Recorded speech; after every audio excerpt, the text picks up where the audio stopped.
le texte. On y va.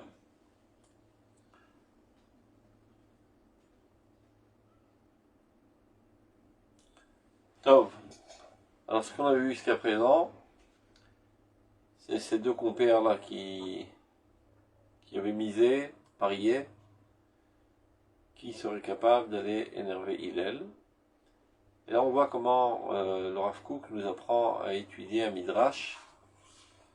Il ne s'agit pas seulement de relever l'idée générale, mais de s'approfondir dans tous les plus petits détails que Chachamim ont écrits dans le midrash. Et tout est intentionné. Donc, de manière générale, ce qu'il est en train d'analyser en décortiquant le texte, c'est combien cette personne s'était préparée à l'avance, stratégie de combat, compréhension psychologique de savoir quel est le moment le plus propice pour énerver, et la réaction de Hillel, qui réagit avec beaucoup d'amour, beaucoup d'empathie, très sincère, et bien que cet enquiquineur a tout fait pour le faire exploser, rien ne le fait sortir de son calme. Donc ceci vient nous apprendre que la modestie n'est pas quelque chose qui se fait par la suite d'un contrôle de soi, mais finalement c'est censé être gravé le plus profondément dans notre nature, de manière que rien ne puisse nous sortir de notre visibilité. Alors on prend dans le texte. Il avait dit Sheila et Shulishol. Donc on s'est appuyé sur ça. Sheila, j'ai une question qui est le fruit de ma réflexion. Parce que si c'était quelque chose vraiment d'imminent que je dois solutionner, on aurait pu comprendre son mépris et son dédain et son empressement et son manque de politesse, etc. Mais là, il veut bien mettre en évidence Stab. C'est une question qui me trottine dans la tête depuis bien longtemps. Donc si depuis bien longtemps, tu aurais pu attendre une autre occasion de la poser ta question. Et malgré cela, on voit que Hillel, il lui dit She'al Benishal. Vas-y, pose ta question. Alors là, on en arrive à la question. C'est là qu'on est arrivé la semaine dernière. La question est la suivante. Miplema Racheem Shel Bablim Sgal Galiyot. Donc la question brûlante qui l'empêche de dormir et qui lui permet de venir dédaigner Nessi Israël comme Hillel. Pourquoi la tête des Bablim, des Babyloniens, est ronde? Donc, on ne voit pas exactement l'intérêt de cette question, ni technique et encore moins morale. Amarlo, Bni Shelak de la Shalta. Mon fils, tu as posé une très grande question. Et il répond car ils n'ont pas de sage-femme, on va dire, bien avisée, qui savent y faire comme il le faut. Et donc, si la tête elle est ronde, ça glisse plus facilement, et donc il pourra accoucher sans trop de douleur. Ou Chachav Laknito, Bema, Shachak Kol Pritzat Alimut, Sheparat Kenegdo, Ino Shoalo Davar Shen Botochen, Lo Maasi, Velo Moussari. Donc il pensait que de par cette stratégie, il réussirait à l'énerver, bien qu'il a déjà enjambé toutes les règles de la politesse, etc. Alors en lui posant une question aussi idiote, qui n'a aucune utilité et aucune leçon de morale à en ressortir, le questionneur était persuadé qu'il n'y aurait aucune réponse à cette question. Vive Shem Kilkulim Neged Achut Estati, שיותר נאה והדור הוא שלא יהיה הראש בעיגול גמור כי מרקסו קצת, bien que normalement il aurait été plus agréable, plus esthétique que la tête ne soit pas ronde, מה יהיו דברים של מה בכך כאלה? Quelle leçon on peut retirer du fait que leur tête soit ronde? Qu'est-ce que ça peut être important, etc. Bientôt ça, pas quoi la ficette à toilette. Parce que Gamken, là, il goufani, à collègue Gamken, auto bioto babli. Mais quand il dit babli, il lui jette une flèche pour lui rappeler que lui aussi il est de Babel. Ça veut dire, en passant, il lui dit, toi aussi, tu as une tête ronde. C'est ce qu'il veut lui dire, pour le vexer davantage. Puisque toi aussi, tu proviens de Babel. Omlam, cependant. Midat Anava. Qu'est-ce que c'est la vertu de la modestie? De la même manière qu'elle est capable d'honorer toute créature. Car Imokira Gamken Kol Rayon. Elle est capable aussi d'apprécier toute pensée. Même ce qui paraît bizarre, en s'approfondissant, on peut toujours retirer quelque chose de positif. Ou Marzer et Akol Azdadim, et c'est-à-dire elle fait une enquête sur tous les aspects du sujet. Ou là, Etimsa Ezetoelet Maasi de Moussarit. Peut-être qu'on pourra en retirer une utilité concrète, ou bien morale, Oshtel Yachad ou les deux ensemble. Et ceci aussi appartient à la définition de la vertu de la modestie. L'ashpil amabat, bekol davar, im efshar liftor eze inyan al pi derech pashut umevorach, she'en tzarich cheshbonot rechokim, zu haderech hayoter nifra. C'est toujours essayer de trouver des réponses de la manière la plus simple, la plus proche, sans aller chercher très très loin. Vous voyez, il a tout de suite sorti une réponse très technique. Ils ont la tête ronde pour que les mamans puissent les accoucher de manière plus simple, d'autant plus qu'ils n'ont pas de sage-femme très très professionnelle. Et là, et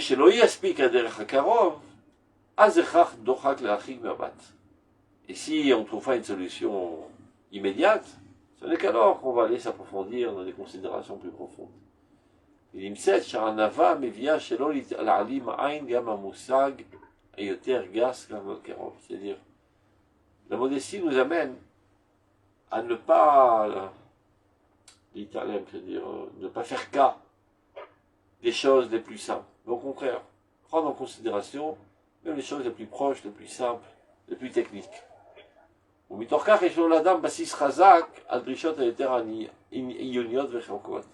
une fois que tu as une vision concrète sur la réalité des choses, ben c'est un support solide sur lequel tu peux construire après des étages plus profonds de compréhension. Par contre, la nature de l'orgueil, de Tamid Gavoanaim, d'avoir toujours les yeux très hauts,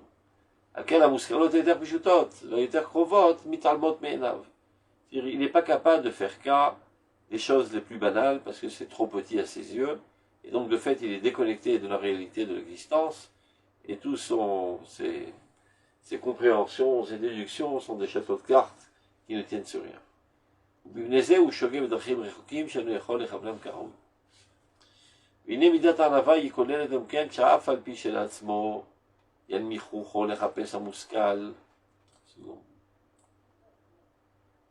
היותר נמוך וקרוב תחילה. הזהירות עם זה מכל מקום גדולה בכבוד חברו, שלא יחשוב שהסיבה של נמיכות הפתרון בתחילת השקפה הוא קוטן השאלה. Maintenant, il faut faire attention, parce que quand tu donnes une réponse très très rapidement à quelqu'un, ça pourrait laisser entendre que sa question est tellement nulle que la réponse est tellement immédiate. Donc il pourrait se vexer. Ça me rappelle, maintenant que je suis en train de lire une histoire, je sais pas c'était qui, je crois que c'est le Baal Shem Tov, ou un des leaders de la Chassidoute. Un beau jour, il y a un cocher qui vient lui poser une question. Il lui dit, j'ai le droit de prendre, et il était quoi, ce cocher? J'ai le droit de prendre une veuve. Hop. Alors le rabbin, il va ouvrir ses livres, il s'attarde pendant 3/4 d'heure, etc. Après il répond, il dit c'est bon, c'est permis. Alors après qu'il est sorti, les élèves n'ont pas compris, mais pourquoi tu t'es tellement attardé, la question est tellement simple. Un Kohen n'a pas le droit, n'a qu'une interdiction de se marier avec une femme veuve, une interdiction que de se marier avec une femme divorcée. Pourquoi tu ne l'aurais pas rempli d'emblée? Il dit, vous n'avez pas compris sa question. Il ne m'a pas demandé s'il pouvait se marier avec une veuve. Sa question était de savoir s'il peut prendre comme femme à voyager dans son carrosse une veuve. Donc évidemment que la question elle est stupide, Et donc, si j'avais répondu trop rapidement, il aurait été vexé de voir qu'il a posé une question si stupide. Donc, entre-temps, je vais aller étudier un autre sujet. Et après 3 quarts d'heure, je lui ai donné sa réponse pour lui donner de l'importance et que ça lui donne envie encore de poser des questions au rabbin et non pas de se sentir tout miteux et de ne pas le faire. Donc ici c'est pareil. Quand il lui a répondu la réponse de suite en lui disant parce qu'ils ont la tête ronde pour que leurs mamans puissent les accoucher plus rapidement, ça aurait pu vexer le questionneur. C'est à vrai dire, dans toute question, il y a plusieurs niveaux de compréhension de la question et donc proposition de réponse. Il peut être primordial et des réponses plus profondes. Ou même là, Asheela, imitzad atzma gdola. Aken amarlo, et c'est pour ça qu'il lui a dit, béni, Sheela gdola sha'alta.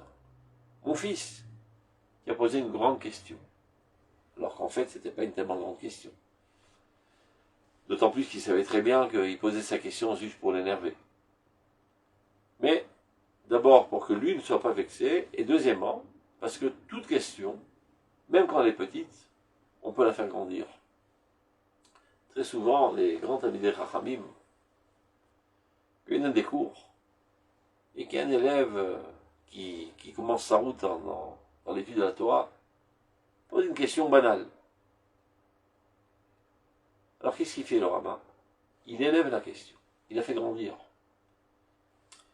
Alors il lui dit, tu veux dire par là ceci et cela et cela? Alors que le questionneur n'avait pas du tout pensé à ce sens de la question. On peut toujours faire grandir les choses. Donc, lorsqu'il lui dit Sheela gdola sha'alta, c'est pas un mensonge. Parce que toute question, on peut la faire grandir, et il y a une autre utilité de ne pas le vexer. Al-Ken amarlo béni Sheela gdola sha'alta. Sheshla totzaot tovot ma'asiyot u'musariyot. De cela, il y aura des conséquences positives, aussi bien au niveau du monde de l'action que de la morale. Alors il lui répond, ça veut dire que les Bablim n'ont pas de sage-femme assez professionnelle. Et donc Dieu a bien fait les choses. C'est qu'il il a fait en sorte que la tête des Bablim sont ronds, donc ça glisse plus rapidement par l'utérus. Alken, donc ceci découle de la miséricorde divine, la Kela Olata, pour faciliter l'enfantement, les Katouriou Taroche, du fait que la tête soit ronde, Chiotse Uterkal, pour que le bébé sorte de manière plus facile. Mezu Ikar Aleda. Alken Mouvan Adavar, Shamusara Yuni, et Otsemise Unar Meod. Et maintenant il va montrer en quoi la réponse que donne Hillel, elle a un aspect de moralité très très haute et de compréhension de la gestion du monde par Dieu. Alors regardez. La leçon morale qu'on en retire, elle est vraiment très très haute.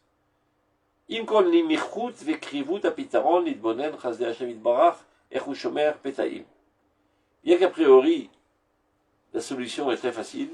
Dire voilà, que comme il n'y a pas de sage-femme, donc Dieu il a bien fait les choses, il a fait des têtes rondes, etc. Donc ça paraît assez banal. Donc par sa miséricorde, Dieu sachant que dans cette contrée, il n'y a pas de sage-femme professionnelle, donc il a trouvé une solution naturelle simple, c'est-à-dire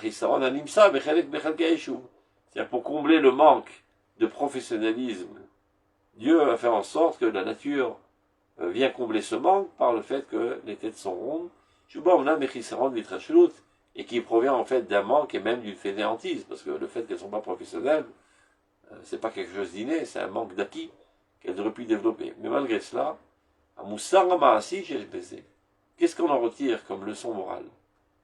Si par contre se développeront dans l'avenir plus de sages-femmes professionnelles,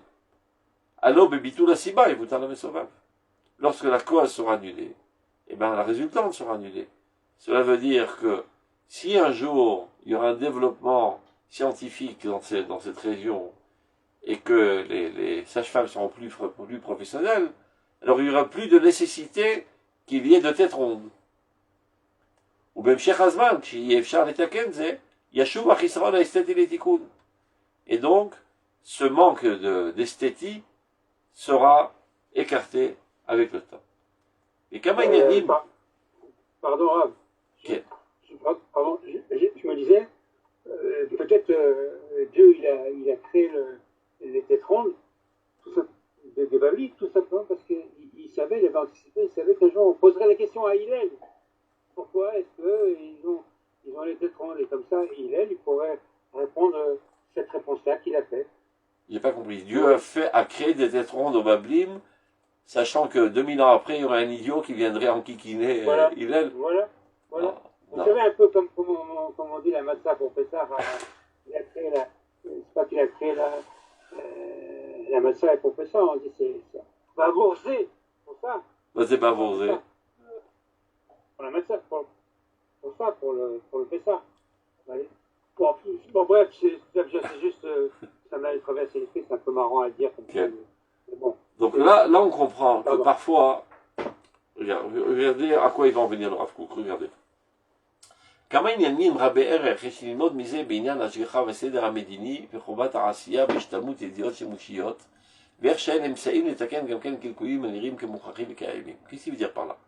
Parfois on rencontre dans le monde des problèmes, des défauts, des choses qui ne sont pas encore parfaites. Alors il faut savoir que ceci existe pour combler une autre imperfection. Et c'est le moindre des mots, le fait que ceci existe. Et cela veut dire que lorsque nous, on se parfaira dans un autre domaine, ces manques disparaîtront. C'est comme ça que Dieu gère son monde. Comme dans cette histoire ici. Dieu, sachant qu'il n'y a pas de sage-femme habile et professionnelle, il ne faut pas que les femmes souffrent, sans quoi ils ne vont plus enfanter. Donc provisoirement, il fait en sorte que les têtes soient rondes. Le jour où la science se développera dans cet endroit primitif et qu'il y aura des femmes plus professionnelles, il n'y aura plus besoin de ce manque d'esthétique et les visages s'amélioreront. Ça ressemble un petit peu à la théorie de l'évolution de Darwin. C'est-à-dire le besoin crée l'organe. À certains moments, il n'y avait pas d'autres possibilités parce qu'ils étaient, toujours attachés, alors ça a développé des membres de cette manière. Après, la situation change et les membres changent d'aspect. Tout ça, évidemment, sous le flux de la sagesse divine. Top. Donc, une fois qu'il a essayé de l'énerver, il a vu qu'il n'a pas réussi. Il lâche pas le morceau, comme on dit, parce que n'oublions pas que l'enjeu, c'est de perdre 400 zouz, qui est une somme astronomique. Alors, il est marqué dans la suite de la Haggadah, Alach v'imtin sha'achat, chazar ve'amar mikanilel. Il a attendu 1 heure. Pourquoi 1 heure? 1 heure dans le Lashon d'Agmara, c'est pas toujours 1 heure de 60 minutes, ça veut dire un moment important. D'être bien sûr qu'il retournerait dans sa douche et remettrait du shampoing sur sa tête et qu'il sera encore dans une situation pas tellement agréable. Et là, à ce moment-là, encore une fois, venir l'enquiquiner pour le faire sortir de sa paisibilité. C'est ça sa stratégie de combat pour faire exploser Hillel.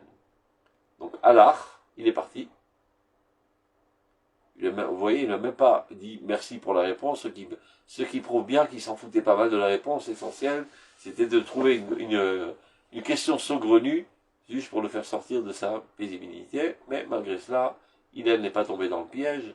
Et comme on a expliqué précédemment, c'est pas du fait qu'il est sous contrôle constant, parce que c'était tellement bien programmé sa démarche, que n'importe quel homme qui était seulement sous contrôle aurait craqué. Ce qui prouve bien que c'est gravé profondément dans sa nature, qu'il n'y a pas d'option de s'énerver dans la nature de Hillel. Mais l'autre, il ne connaît pas encore la grandeur d'Hillel, il pense que si j'arrive d'un autre côté, j'arriverai à le faire tomber. Donc לפעמים מתגברת באדם מידה אחת רעה מפני מאורע של שעה שנתעורר הרבה לעשות זר ומעשהו. Parfois, quelqu'un fait du mal, par une pulsion de mal, qu'il n'a pas réussi à contenir. Ou baiser, quoi, chasavlanut, yeshla yoter litlot alav. C'est-à-dire, quand tu vois quelqu'un qui fait une gaffe, du fait qu'il n'a pas réussi à se contenir, c'est vrai que c'est un petit peu enquiquinant, mais tu es plus, on va dire, tu composes plus avec ça, tu es plus patient. Tu dis, oh, il n'a pas réussi à se maîtriser.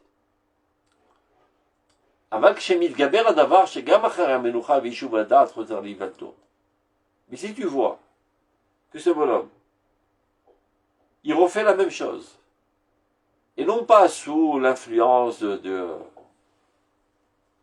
pression, bien de nerfs, ou de manque de capacité de se contrôler, en toute tranquillité, il reprogramme à nouveau de faire du mal. Azad avant l'oda, chez Etzemara, Kvar Kanou Betivo. Tu comprends que c'est quelqu'un qui est profondément mal. C'est pas quelqu'un qui a une pulsion de mal qu'il n'a pas réussi à contenir. Ou qui gonze, où il est rotz, il est mara shel kpeda. Et quand on a affaire à un tel type, ben, il serait convenable de s'énerver contre lui, et même le réprimander, le remettre en place. En tant que responsable éducatif du peuple d'Israël. Comme il est. Alken, et c'est ça ce que Chachamim vient nous enseigner. Alach ve'imtim sharachat. Il est parti. Il a attendu un certain moment, qui est une heure. Lehorot shebechazarato achaka ba'aknata befriat kolimus. Enze davar mikri. Pour bien manifester que ce qu'il fait maintenant, c'est pas quelque chose d'hasardeux, c'est pas qu'un, comment on dit ça, un lapsus, ou par hasard ça lui est sorti de la bouche, mais c'est quelque chose de prémédité et de programmé dans l'intention de porter atteinte à Hillel et de lui manquer de respect. Askama chazaka gvua meushavet. Veloda esheno choser bo memerdo. Non seulement il n'a pas de remords, Alma Shavar, de ce qu'il a fait, Vekiliotav lo isiru, et il n'a pas mauvaise conscience, Alacher Paga Bekvod Nasi Elohim, d'avoir osé porter atteinte à ce prince divin qui est Hillel, qui est Modiosif Sarah. Mais encore plus, il récidive et il intensifie encore plus son effronterie. Après avoir Sha'ar et Ouya le Shobev Nacho, après qu'il est passé une heure où il a bien rigolé, s'est bien amusé, il s'est bien préparé à une nouvelle stratégie, comment enquiquiner et faire énerver Hillel. Et de ne pas faire cas du tout de sa sagesse, de sa modestie. Mais quand l'Ohavar al Petar Beto. Maintenant, si vous voyez dans le texte, regardez comme le Rav Kook, il est médaillé de tous les mots, on ne s'était pas rendu compte dans une première lecture. Là-bas, il y avait marqué, regardez, Alach ve'avar al Petar Beto. Il est parti, il passait par sa porte. C'était pour bien mettre en évidence que c'est pas quelque chose sérieux à laquelle il a réfléchi et qui le dérangeait énormément. Par hasard, si déjà je suis là en train de me balader, j'ai une question qui me trottine dans la tête depuis 10 ans, je vais la poser, et par là, il exprime et il manifeste combien il sous-estime Hillel. Cette fois-ci, il n'y a pas marqué Alach ve'avar. Il y a marqué Alach ve'imtin sharachat, Chazar ve'amar. Il est directement arrivé à sa maison. Kallo avar al Petar Beto, keba memikre, comme si qui venait par hasard. Ça, c'était sa première stratégie, de montrer combien il s'en fout de la grandeur d'Hillel. Et la preuve en eux, c'est qu'en passant de manière totalement hasardeuse, tout d'un coup, il y a une idée qui lui trottine dans la tête depuis 10 ans, et il a trouvé le moment le plus propice pour poser sa question. Ça, c'était sa première stratégie, et qui, malheureusement, à ses yeux, a échoué.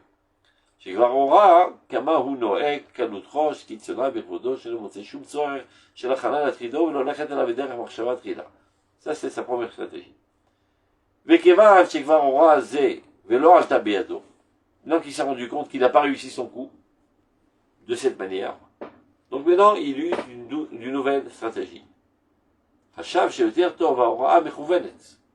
il pense qu'au contraire, si je démontre que je viens spécialement vers lui pour lui poser sa question, c'est une autre question encore plus idiote, alors j'ai des chances de l'énerver.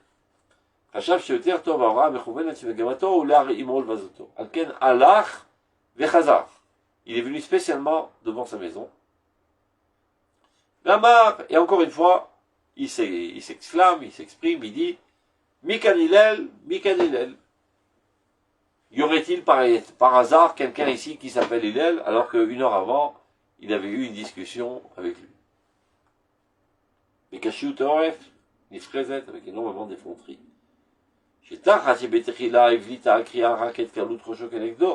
Si la première fois, c'était pour montrer sa légèreté d'esprit, chez Keda Bizion de Ketsamgalia, que sur ça, il aurait dû avoir une réaction très très forte contre lui. עכשיו הבליטה הכוונה מכוונת להרימו לבזותו, שזה מקליל כוח הניסיון וערכו, et ça renforce encore plus l'épreuve d'Hillel, que doublement il vient lui porter atteinte. Top. Alors là, on aurait pu supposer que Hillel hurle de colère, arrête de me casser les pieds avec des questions idiotes. Eh ben non. Nitartef, viatsa likrato. Encore une fois, il se réhabille et il sort vers lui. Et il lui dit Amarlo, Beni, Matavakesh, mon fils, qu'est-ce que tu demandes? De quoi as-tu besoin? En quoi puis-je t'aider?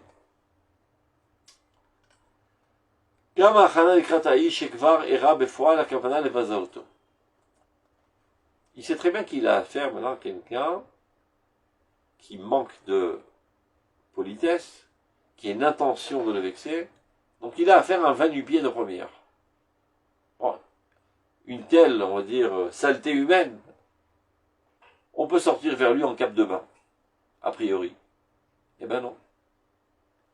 Il se orne de ses habits majestueux de prince d'Israël pour le respecter.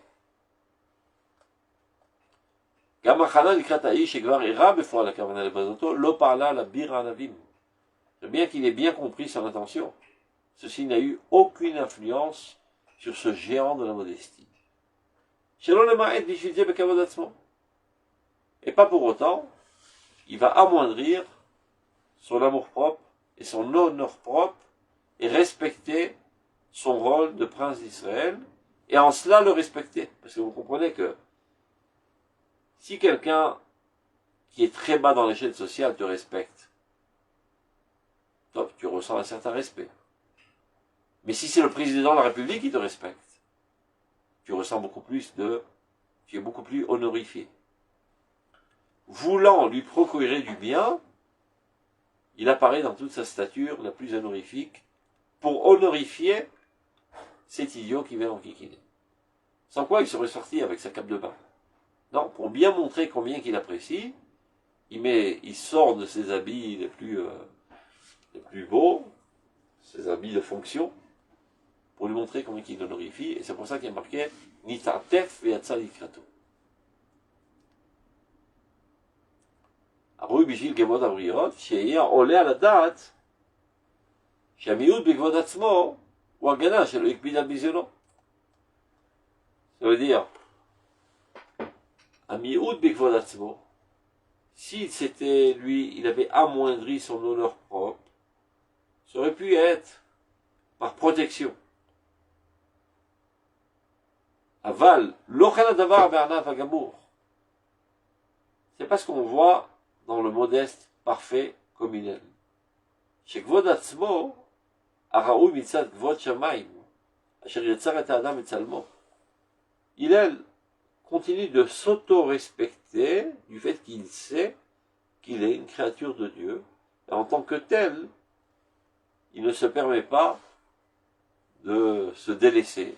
Il apparaît dans toute ses ornements honorifiques, on va dire.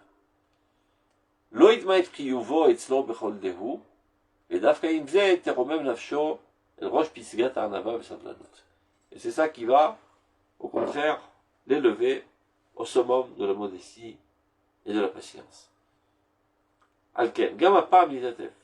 C'est la raison pour laquelle, à nouveau, il se réhabille. Velo mied gambir vodo chez la Meuma. Il n'a pas amoindri un tant soit peu l'honneur et le respect qu'il avait envers cette personne. Les gamlo meavato, ni moins, ni encore de son amour envers lui. Vazmanato likrat mevukasho. Et même, il encourage à poser sa question. Gabatikvato.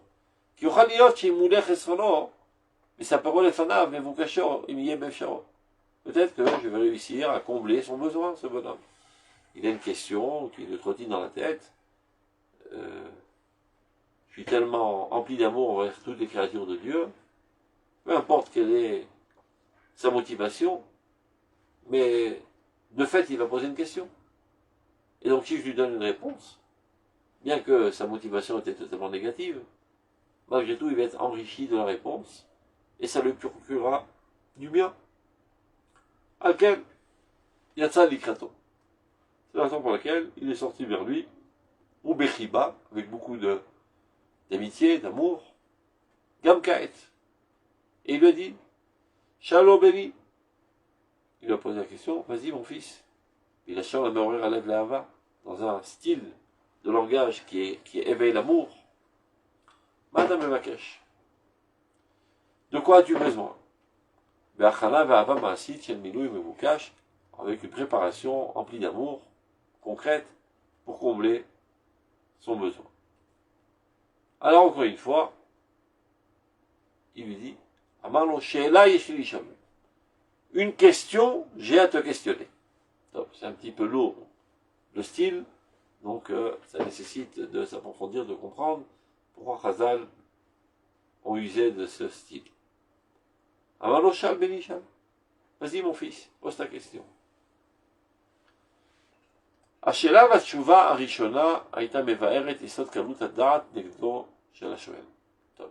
La première question qu'il avait posée, il était bien clair, c'était pour manifester sa légèreté d'esprit envers cette personne, envers Hillel.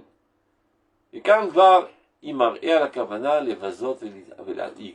Et maintenant, c'est pas seulement un manque de respect ou une légèreté d'esprit, mais une intention très très forte de mépriser, de dédaigner et de se moquer même. וממילא דבר חדש הוא גודל הסבלנות. Et donc, si maintenant, dans cette nouvelle approche qui est encore plus terrible de la part du questionneur, on voit que Hillel encore réagit avec beaucoup de modestie et d'amour, ça démontre encore plus la grandeur infinie et géante d'Hillel. שתחת השם מיציאה לקראתו יוכל החושב לחשוב שעלתה על דעתו של נשיא לדון אולי בא על ידי כך אחר. Il a pu dire, Tov, peut-être que tout d'un coup, il y a un besoin imminent qui s'est éveillé en lui. ובייחוד שההוראה בזה גלויה שלא לבד הנעימות החיצונית לא הושבתה אצלו, כי גם מנוחת נפשו הפנימית ויישוב דעתו עד שמוצא את עצמו מוכן לתשובת כל שאלה כפי עניינה ואיך כאן. reprendre, ובייחוד, qu'est-ce que ça veut dire? שההוראה בזה גלויה. Là, il est clair, c'est démontré de manière très très claire que pas seulement son attitude agréable n'a pas été affaiblie. Je peux dire, Tov, il bout de l'intérieur, mais il continue à montrer un visage agréable. Ben dis non, c'est pas le cas. לא לבד הנעימות החיצונית לא הושבתה אצלו, כי גם מנוחתו הנפשו. Mais même dans son intériorité, ça n'a pas du tout porté atteinte à sa paisibilité de Hillel. Ça reprend ce qu'on a dit tout à l'heure. On parle, mais là, il faut comprendre pourquoi Chachamim nous raconte toute cette histoire maintenant. C'est pas seulement pour nous décrire la grandeur d'Hillel. C'est pour que nous sachions comment forger notre personnalité lorsqu'on veut développer la modestie. Donc, en décrivant ce qui s'est passé là, on découvre la modestie qu'il y avait dans Hillel et vers quoi nous devons aspirer. Donc, là on voit par sa réponse, parce que si cette fois-ci, ça portait, il faisait aucun doute que son intention était totalement négative, alors tu peux dire, Tov, peut-être, il garde un visage agréable, mais de l'intérieur, il boue. Non. Pas seulement l'aspect agréable extérieur n'a pas été affligé. Même la paisibilité de notre âme la plus intérieure. Je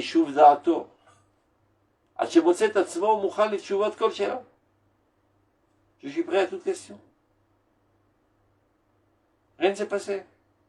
Il n'y a rien de mal. Tu peux poser encore 10 000 questions.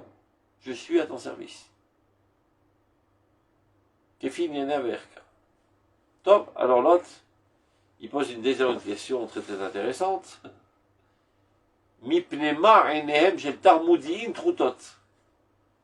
Pourquoi les yeux des Tarmoudines, c'est encore une autre tribu, sont ridés comme ça?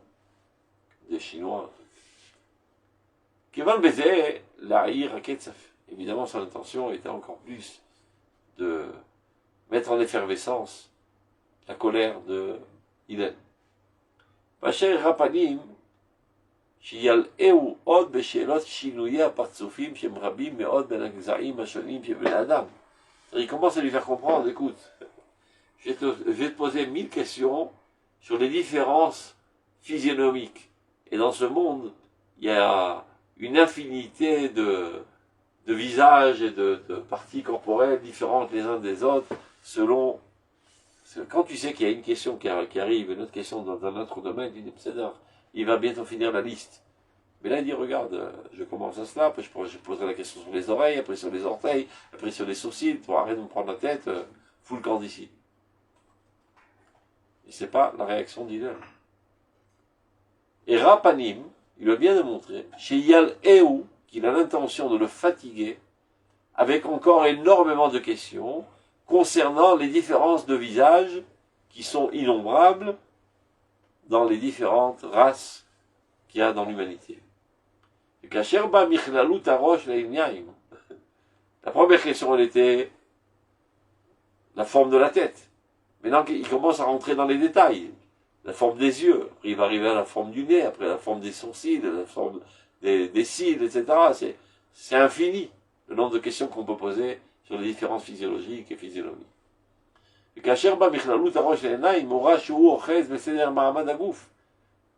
regarde, j'ai commencé par la tête, maintenant j'en suis aux yeux, je vais traverser tout le corps jusqu'à arriver aux orteils. Donc, prépare-toi à ce que je vais te bombarder avec des millions de questions, une plus idiote que l'autre.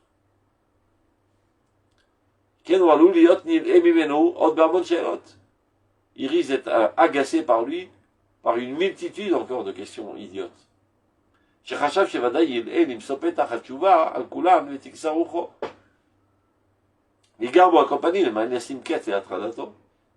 s'est imaginé que de cette manière, il lui dirait, arrête là, fous le camp, ne prends pas la tête. Si tu vas commencer à passer par tous les membres du corps dans tous leurs plus détails, on n'en finira jamais. Et on voit, contrairement à ce que avait programmé ce sacré bonhomme, regardez la réponse d'Hillel. Amarlo, béni, Shelak Dola Shalta. Il répète exactement ce qu'il avait dit la fois précédente. Mon cher fils, tu as posé une très grande question. Tout simplement parce qu'ils habitent dans des zones emplies de sable. Donc il y a parfois du vent. Et le vent fait élever le sable. Et ça peut rentrer dans les yeux. Donc Dieu a bien fait les choses. Leurs yeux, la plupart du temps, sont fermés. Top.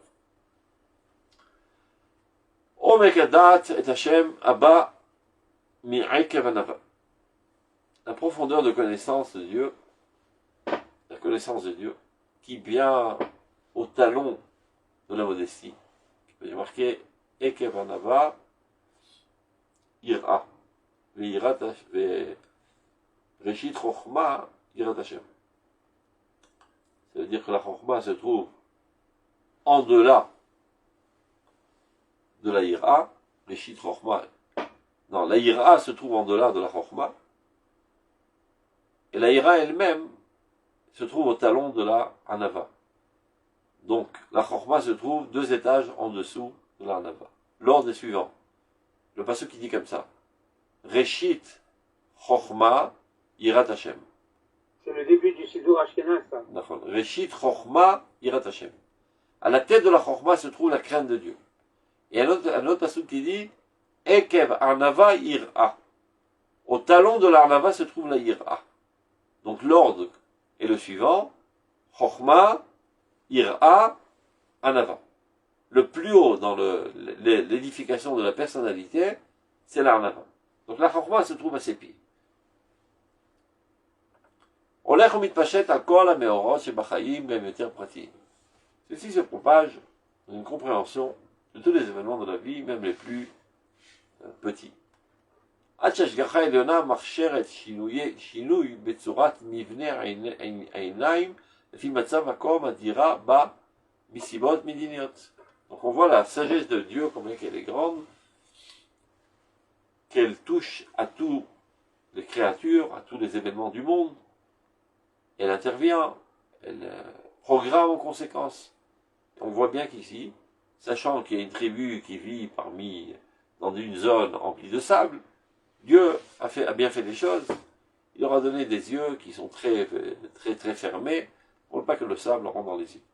Le mandat, Atkama, En Hashem Tzofia al Kol Prat Mipirte Yitzurav.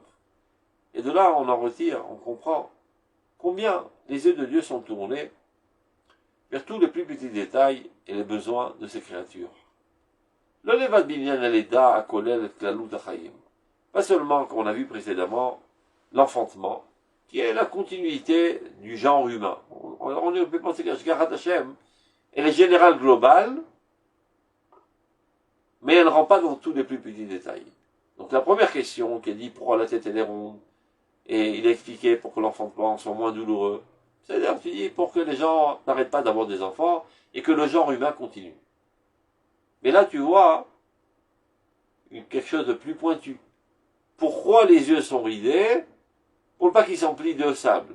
Alors ça n'a pas tellement d'influence sur la continuité du genre humain, mais de combler les besoins les plus microscopiques des créatures de Dieu, et savons combien que Dieu est intéressé par ce monde, et porte un intérêt envers tous les besoins les plus petits de tout individu et de toute créature. Donc, לא לבד בעניין הלידה הכולל כללות החיים, כי אם גם בעניין פרטי פרטי של שמירת בריאות העיניים.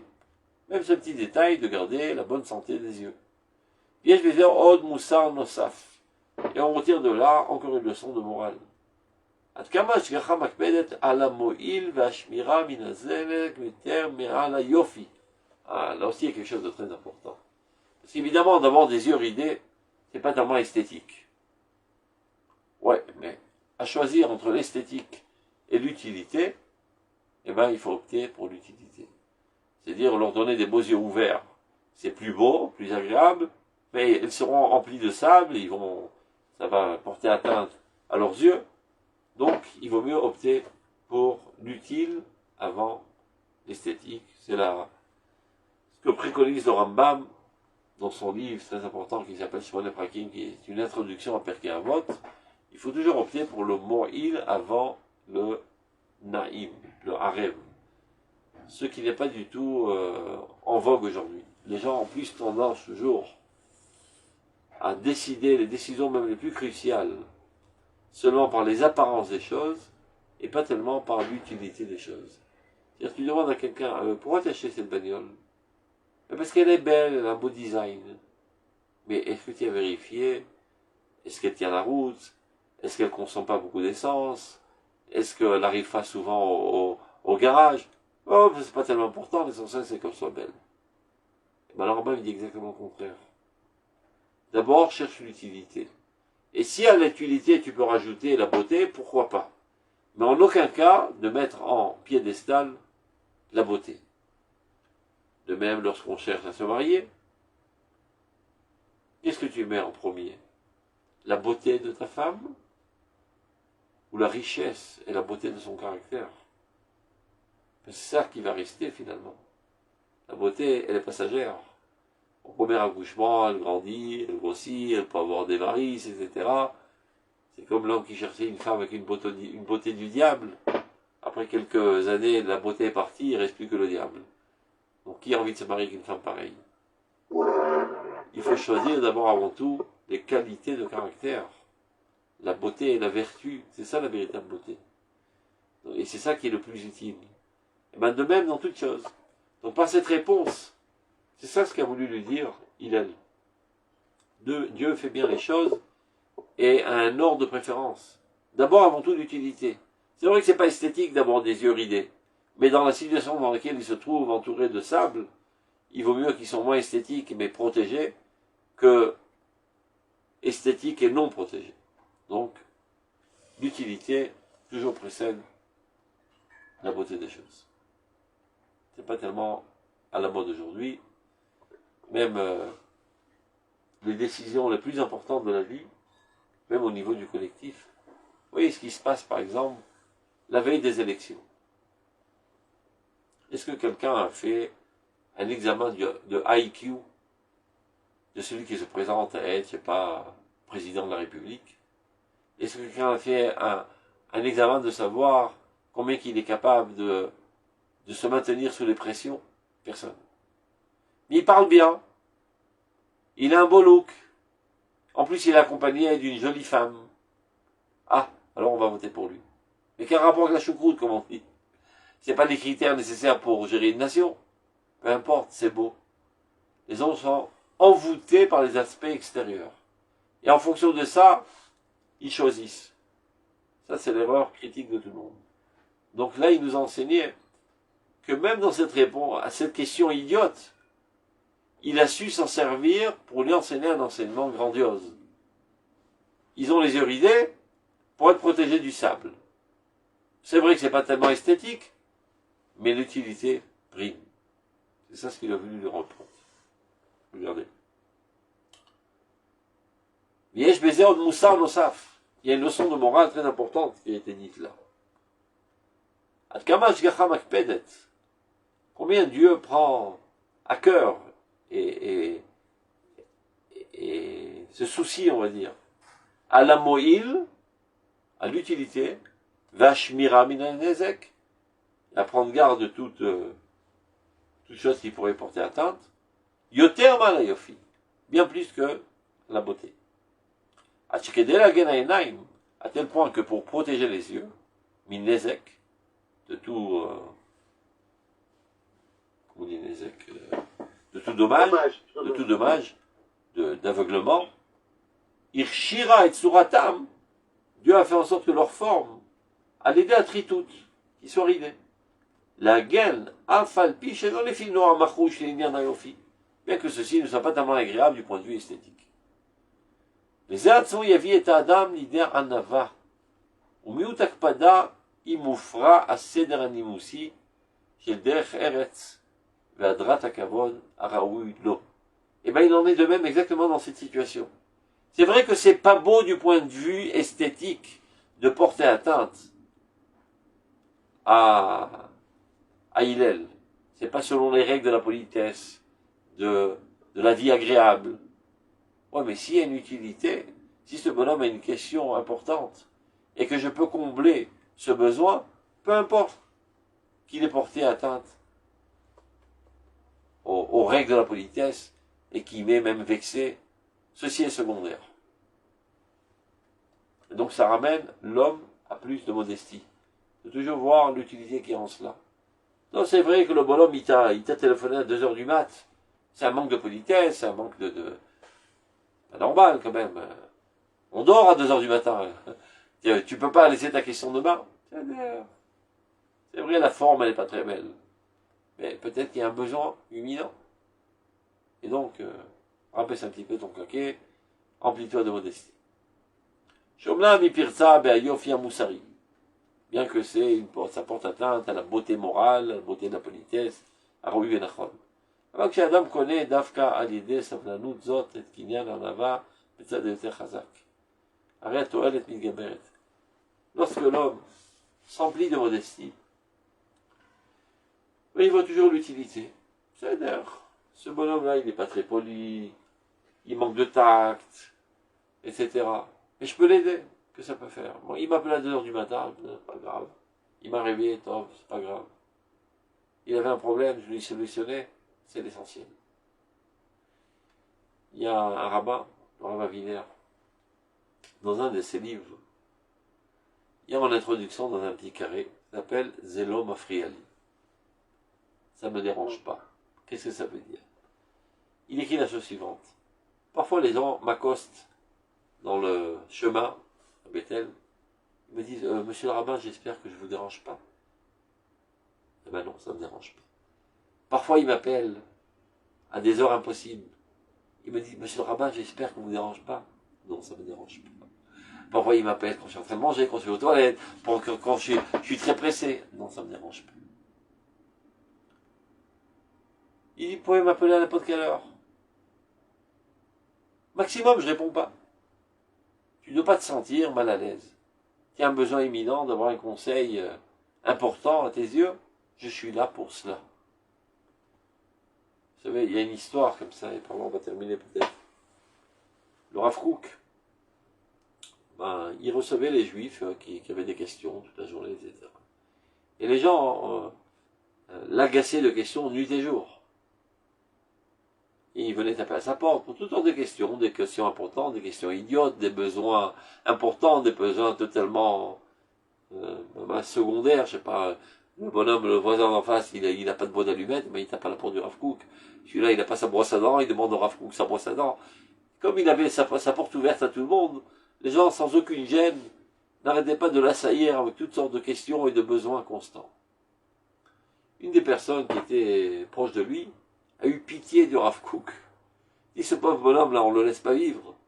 Donc il a eu la présence d'esprit d'aller écrire sur sa porte des heures de réception. Donc ils ont dit, voilà, de 8h à 10h, le rabbin reçoit, après il y a une demi-heure d'entracte, après de midi à 2h, et comme ça qu'il ait le temps au moins de respirer un coup et de se reposer. Il vient après 1 heure, il voit que cette affiche, avec ses heures de réception, a disparu. Tout coléreux, il dit, quelle audace. Non seulement il enquiquine, en plus, pour une fois que j'ai commencé à mettre de l'ordre, ils arrachent cette annonce. Ils sont vraiment... Ils manquent de morale, ces gens-là. Donc il a réécrit. 1 heure après, encore une fois, l'annonce disparaît. C'est pas possible, qu'est-ce qui arrive ici? Donc il décide de se mettre aux aguets, de se cacher derrière un poteau, et de voir qui est le bonhomme effronté qui arrache à chaque fois l'affiche qu'il avait mis pour laisser un petit peu de repos au Rav Kook. Il voit que tout simplement, c'est le Rav Kook qui ouvre la porte et qui arrache l'affiche à chaque fois. Alors il vient chez le Rav Kook et lui dit, mais monsieur le rabbin, pourquoi vous arrachez l'affiche? Il lui dit, je suis l'esclave du peuple saint sur la terre sainte. Est-ce que vous avez déjà rencontré un esclave avec des heures de réception? Donc lorsqu'on arrive à ces niveaux de modestie, de s'annuler totalement pour être au service du peuple d'Israël, on ne se sent pas vexé lorsqu'on est agacé par toutes sortes de personnes, avec des questions idiotes, et toutes sortes de besoins, etc., à des heures impossibles. Parce que ce qui nous intéresse, c'est d'être utile. Et donc c'est comme ça que ça développe de plus. Plus tu comprends ce que le Rambam a dit, que l'utilité prime sur la beauté. Sur toute beauté, pas seulement la beauté esthétique, même la beauté de la politesse, même la beauté de la morale. C'est vrai que cette personne qui vient maintenant vers moi est totalement immorale et a des intentions sales, etc. Mais si je peux quand même lui être utile, eh ben je fais fi de ses problèmes. Et donc ça développe de plus en plus la modestie chez toi quand tu as cette approche. Ariat toilet mitgaberet. Donc l'utilité a le dessus. Ben penot al chisaron. Et ne fait pas trop cas de ce manque. Chisaron anoï, animusi, ce manque de beauté, de politesse, achaser, vilakpid, alam. Et donc c'est pas ça ce qui va l'amener à réagir avec force contre nous. Donc, on va arrêter là pour aujourd'hui parce que la prochaine piscade est trop longue. Donc, portez-vous bien, Shabbat Shalom. Tודה רבה. Tout, Shabbat Shalom. shalom.